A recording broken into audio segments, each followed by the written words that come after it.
The mind wants to grab onto anything it can.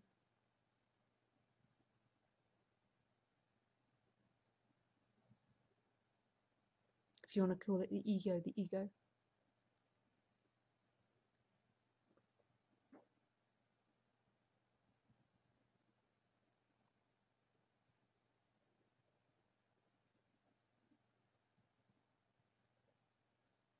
It will even use all spiritual concepts, ideas, to grab onto life.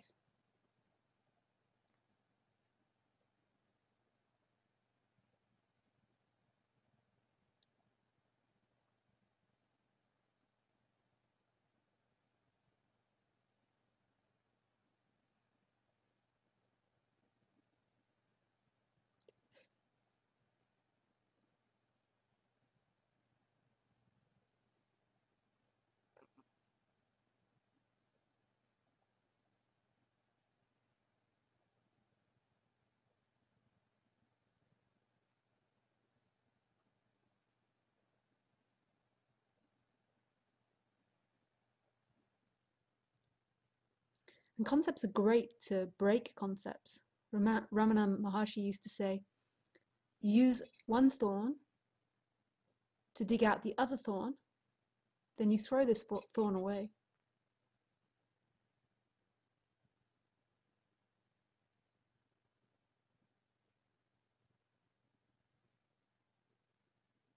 This isn't about becoming clever. This isn't about knowing. In all honesty, it's about becoming a bit of a bozo, really.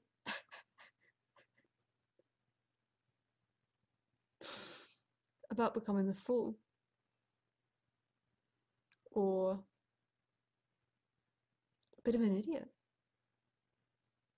Because when all thought is let go of, or when all thought, it's not all thought goes, thinking still happens.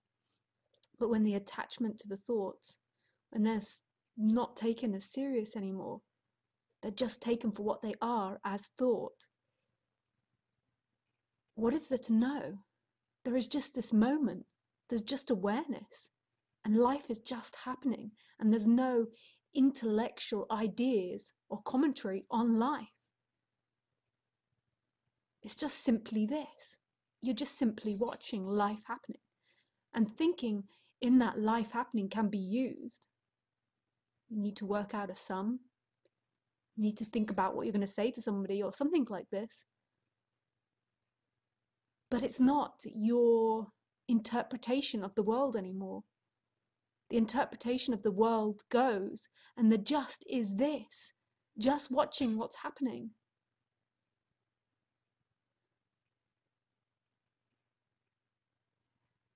And this is all you ever wanted.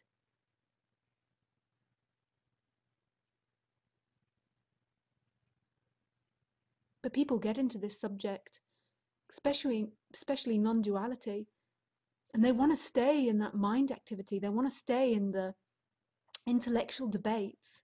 There is no I, there is an I, there is no self. Consciousness is all, whatever those dialogues are. And that wanting to stay in that intellectual interpretation of the teaching is staying in mind and staying in ego. I like to say mind rather than ego. I don't know why, but this is my preference. But I know a lot of people would interpret mind as just thinking. When I say mind, I mean the thoughts, which are thinking, but also manifesting physically in the body. So when you have a thought, you also feel it as well. Nice accumulation of your past thoughts and future projections.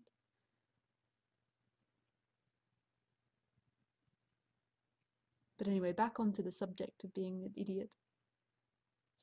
And all these words that I'm saying aren't right. They're just what's popping out of this being at this very moment. And maybe they change something in somebody, maybe they don't. Maybe the story is that from this somebody will have a great awakening. Maybe from this somebody will be greatly disturbed. That's not in my control. There's no intention here to liberate anybody. I see everybody as liberated. These words just pop up. I'm no teacher. Speaking and recording is just happening. I can't see a student. I see everybody as liberated.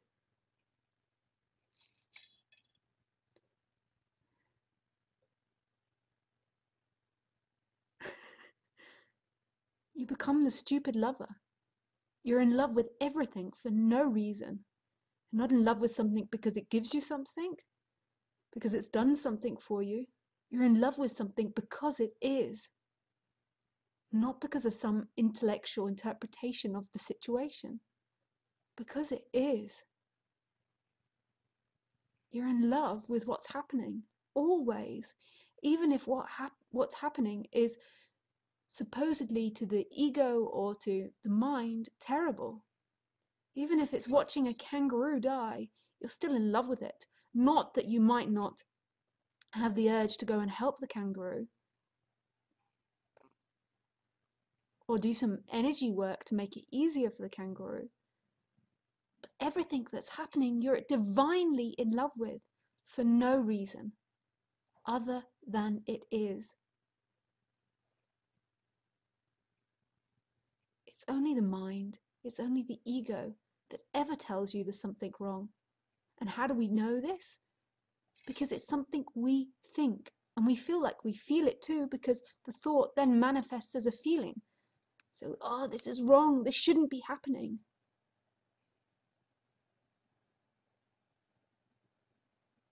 But when the thought goes, the contraction, the emotions go, not that there's not sadness, you see the kangaroo dying and maybe you cry. You still feel. But again, I say again and again, you're not looking at the world through an intellectual concept. It's immediate. It's immediate. There's no second. Thinking happens, but there's no second interpreting.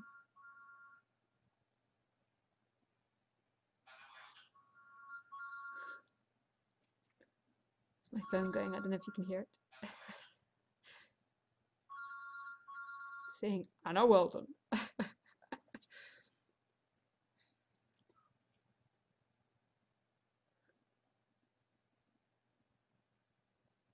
The stupid lover. That's what we all are. She's going to ring the home line now.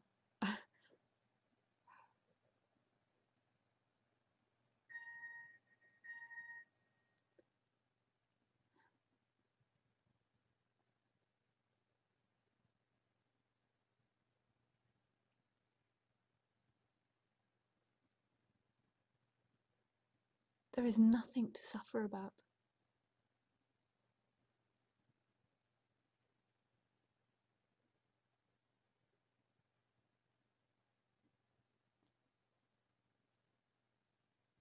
It just is this.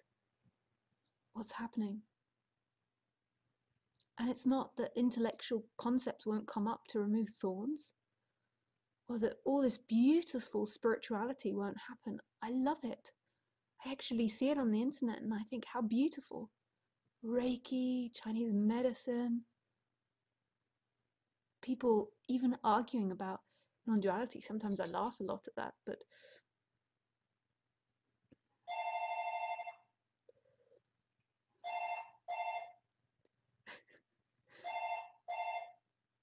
hello, Anna.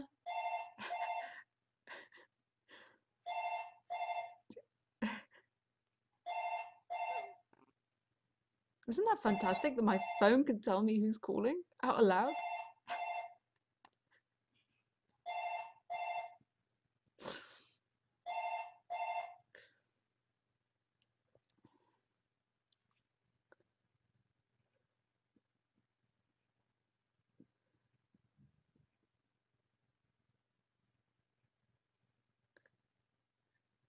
This isn't saying you just sit on a sofa all day.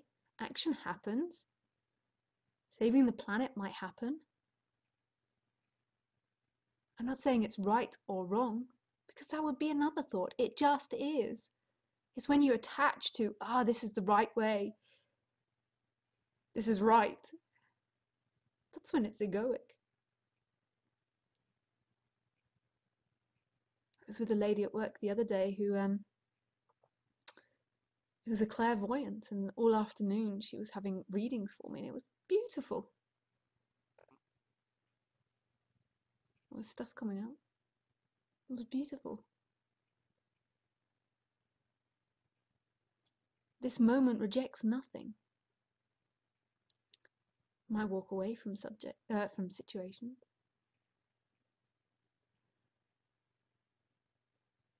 Nothing's seen as right or wrong. It just is. And that's where you fall in love.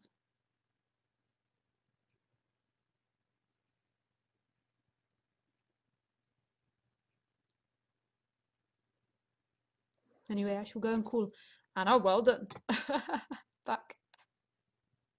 I find it hilarious that my phone speaks to me like this.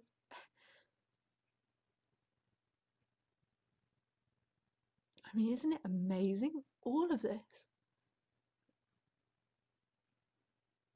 I think I've said this quote many times, but I shall say it again.